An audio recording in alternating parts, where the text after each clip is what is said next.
Et c'est des enfants qui viennent me voir et qui me disent « Pourquoi t'es comme ça? Pourquoi t'as des taches ?» Je leur réponds. Et après, ils sont là en mode « Ah, c'est rien quoi ». Enfin, et ils continuent leur vie parce que oui, c'est rien.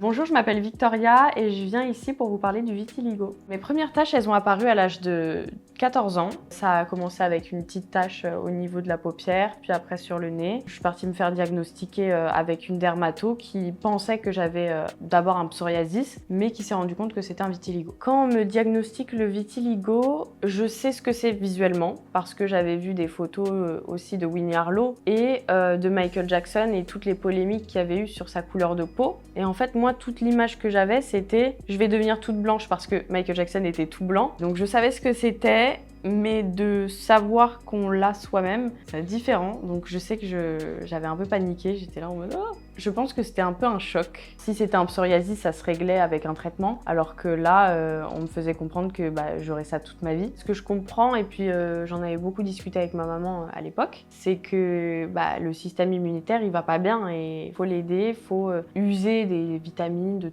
tous les compléments alimentaires bons pour la santé. Enfin bref, j'ai 14 ans et j'ai un problème de santé, c'est un peu problématique, donc voilà. Les premières choses qu'on m'a dit, c'est fais attention au soleil, tu n'as plus de mélanine, donc tu as des risques de cancer de la peau. Donc voilà, j'avais l'information vraiment médicale qui me faisait un peu paniquer, je me mettais beaucoup de crème solaire, je m'exposais pas. Je me souviendrai toujours, c'était au collège du coup, j'étais dans la cour de récréation, sous le préau, avec une tonne de crème solaire sur mon visage et je vois mes amis qui jouent au loin au soleil. Je me disais mais c'est ça ma vie? Et psychologiquement, j'ai mis quelques mois à accepter mon vitiligo. Les gens ils sont méchants, les garçons sont méchants, j'ai eu beaucoup de critiques. Vu que moi-même je l'acceptais pas, les critiques elles étaient douloureuses. Alors que si je l'avais accepté dès le début, enfin tu me fais une critique, si j'y crois pas, y a pas de souci quoi. Au début, c'était pas aussi visible que là, aujourd'hui, sur mon visage. C'était vraiment une tache que j'arrivais à camoufler avec un peu de fard à paupières et un peu de fond de teint sur le nez. Mais ça s'est développé après au cours des mois. Et